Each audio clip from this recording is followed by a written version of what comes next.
சாய்ரா. என் உயிரின் உயிரானவர்களே, வாழ்க்கையில் நாம் யாருடைய கட்டுப்பாட்டில் இருக்கோம்? நம்ம கட்டுப்பாட்டில் இருந்தும் நாம் தோற்று போகிறோம். அப்போ நாம் நம்மளுடைய கட்டுப்பாட்டில் நிச்சயமாக இல்லை இருக்கிற மாதிரி நடிக்கிறோம். நம்ம செய்கிற அநியாயங்கள் கூட நியாயமாக்கப்படுகிறது. இதனால் வாழ்க்கையில் பல நல்ல விஷயத்தை இழக்கிறோம். கடவுள் கொடுக்க நினைக்கிறத இப்போ வரைக்கும் வாங்க நாமளே நம்மளுடைய செயல்கள் மூலமாக எண்ணங்கள் மூலமாக தடையை ஏற்படுத்திக்கிறோம்.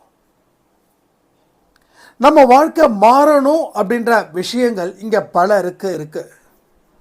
என்னென்னமோ செய்கிறோம். எவ்வளவு விஷயங்கள் எல்லாத்தையும் தெரிஞ்சுக்க முடியுமோ தெரிஞ்சுக்கிறோம்.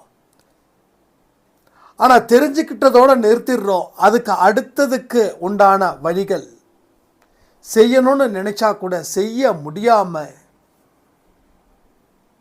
பல சந்தர்ப்பங்களை பயன்படுத்திக்க முடியாமல் வாழ்க்கையில் ஒரு போராட்டத்துக்கு ஆளாகி அந்த போராடி அதுலேயும் நமக்கு தோல்வி மட்டுமே கிடைச்சிருக்குது. இப்போ ஒரு விஷயத்தை நல்லா புரிஞ்சுக்கோங்க.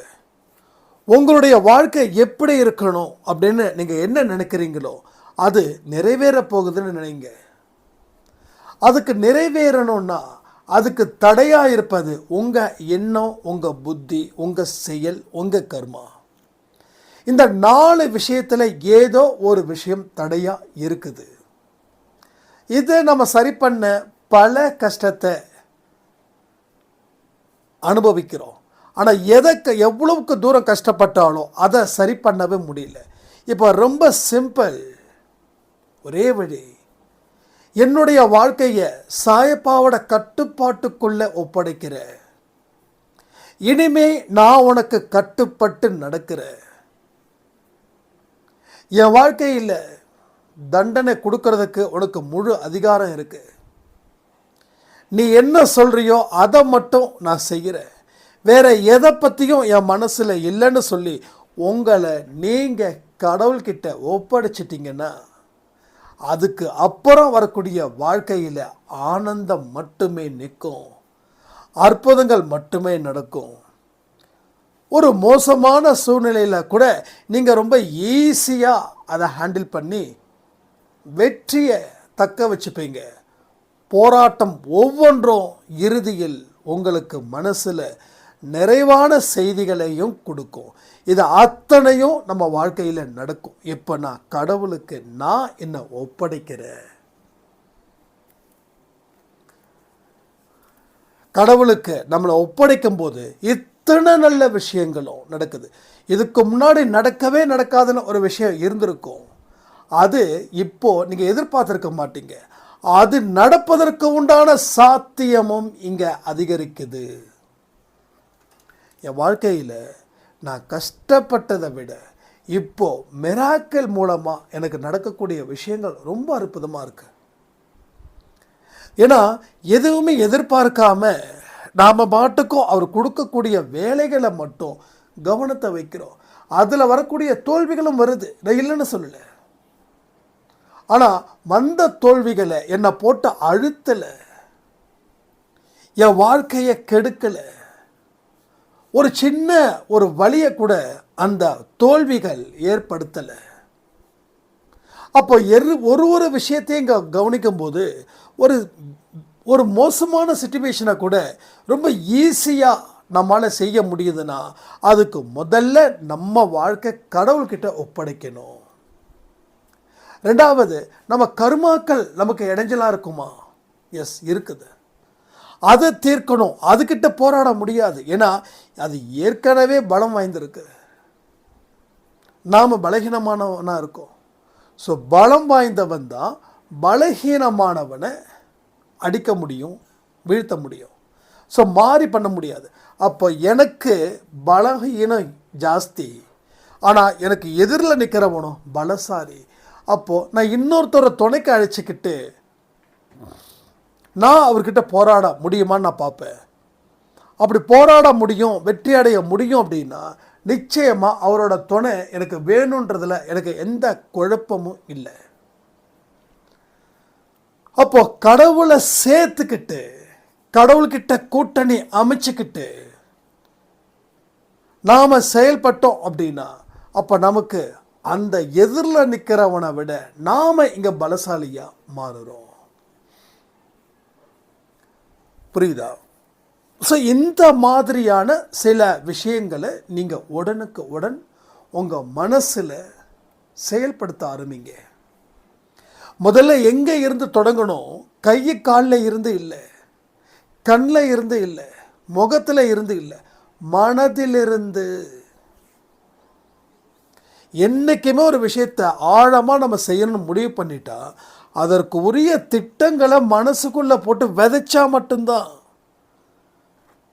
சட்டு புட்டுன்னு கிளம்பிட முடியாது.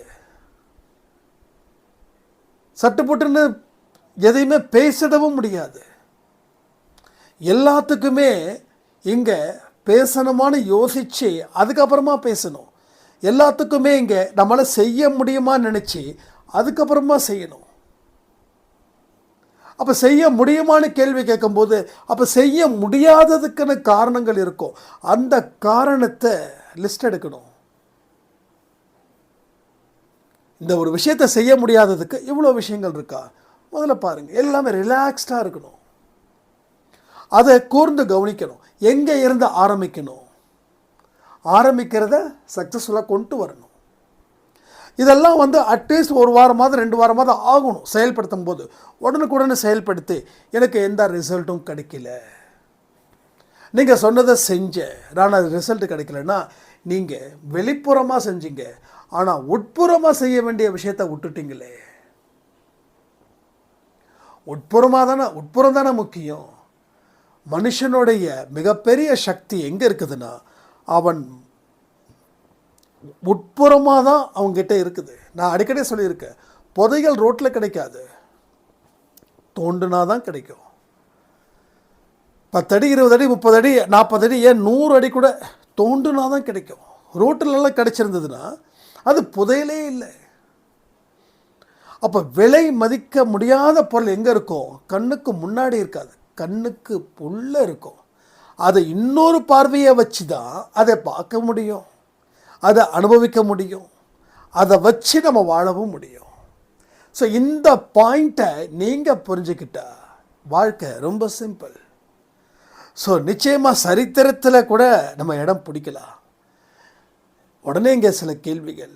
சரித்திரத்தில் இடம் பிடிக்க வேண்டாம், தரித்திரம் இல்லாமல் வாழ்ந்தால் போதும், எதுவுமே வராது. நாம் செய்யக்கூடிய செயல்கள் மூலமாக தான் இவ்வளவும் பிரச்சனைகள். நாம் சில பேரை சரியாக கெஸ் பண்ணலை,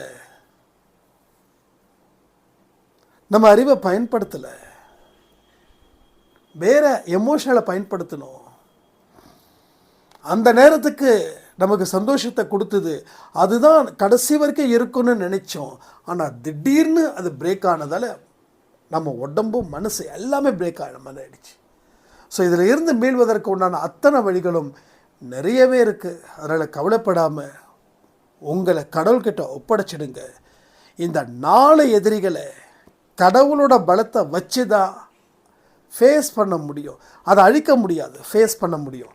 அப்படி ஃபேஸ் பண்ணிட்டாவே நம்ம வாழ்க்கையில் நாம் நினச்ச மாதிரி வாழ்க்கையை 100க்கு 100 வாழலான்னு சொல்லி இந்த பதிவை நான் முடிக்கிறேன். ஜெய் சாய்ராம்.